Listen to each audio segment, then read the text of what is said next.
সাধ করিয়া ভালোবাসা দিয়াছিলাম মন, হয়তো এখন বন্ধুর পাশে থাকে আরেকজন।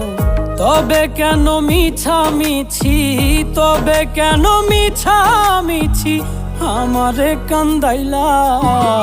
তুমি কিন্তু আমার বন্ধু, শখের মানুষ ছিলা রে। তুমি কিন্তু আমার বড় শখের মানুষ ছিলা।